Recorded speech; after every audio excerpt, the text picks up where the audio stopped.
ಇಡೀ ದೇಶಕ್ಕೆ ಸ್ವಾತಂತ್ರ್ಯಕ್ಕೆ ಸ್ಫೂರ್ತಿ ಕೊಟ್ಟಂತಹ ಒಂದು ಗೀತೆಯನ್ನು ನ್ಯಾಷನಲ್ ಸಾಂಗ್ ಆಗಿ ಅಕ್ಸೆಪ್ಟ್ ಮಾಡಿಕೊಳ್ತೀವಿ ಸಂವಿಧಾನಾತ್ಮಕವಾಗಿ.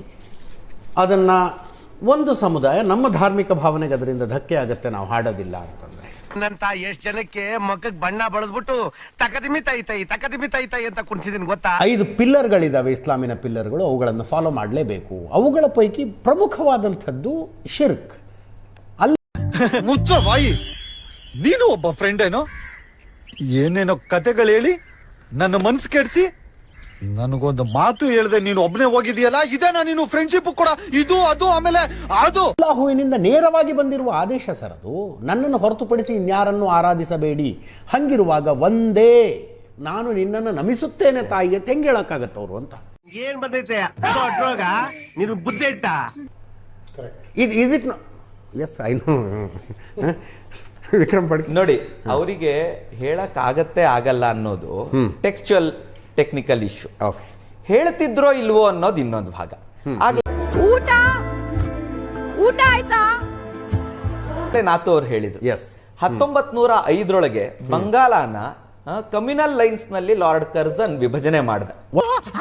ಈ ತರ ಒಂದು ಮ್ಯಾಟ್ರೇ ನಮಗ್ ಗೊತ್ತಿಲ್ವಲ್ಲಣ್ಣ. ವಂಗಭಂಗ ಚಳುವಳಿ ಆದಾಗ ಎಲ್ಲರೂ ಸೇರ್ ಹಾಡ್ಲಿಲ್ವಾ? ಎಲ್ಲರೂ ಇದನ್ನ ಪೂಜಿಸ್ಲಿಲ್ವಾ? ನನಗೆ ಎಷ್ಟು ಚೀಪ್ ಅನಿಸ್ಬಿಡ್ತು ಅಂದ್ರೆ, ನಿಮ್ಮ ಈ ತರದೆಲ್ಲ ಇದಾರೆ ಜನ. ಹಾಗೇನೆ ಯಾರು ಇದನ್ನ ಹಾಡ್ತಿದ್ರೋ ಅವರಿಗೆ ಶಿಕ್ಷೆ ಲಾರ್ಡ್ ಕರ್ಜನ್ ಕೊಡ್ತಿದ್ದ.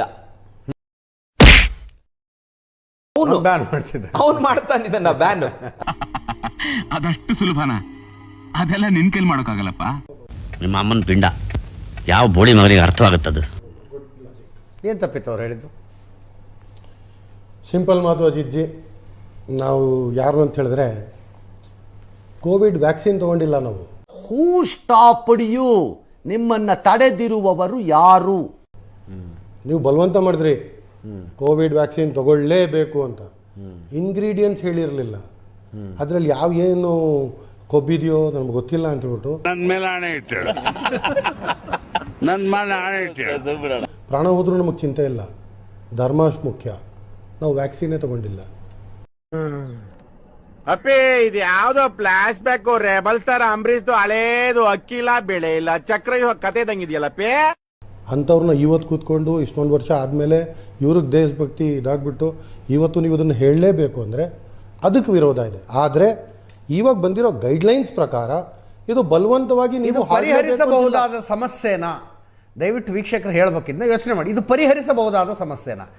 ನಮ್ಮ 5 ಬೆರಳುಗಳು ಹೇಗೆ ಒಂದೇ ಸಮ ಇರೋದಿಲ್ವೋ ಹಾಗೆ ಜನರ ಮನೋಭಾವ ಒಂದೇ ತರ ಇರೋದಿಲ್ಲ. ಅವ್ರವ್ರಿಗೆ ಅವರವ್ರ ಆಸೆ ಇರುತ್ತೆ. मजा आया और मैं ये जो मजा है हिंदुस्तान के हर व्यक्ति को देना चाहता हूं.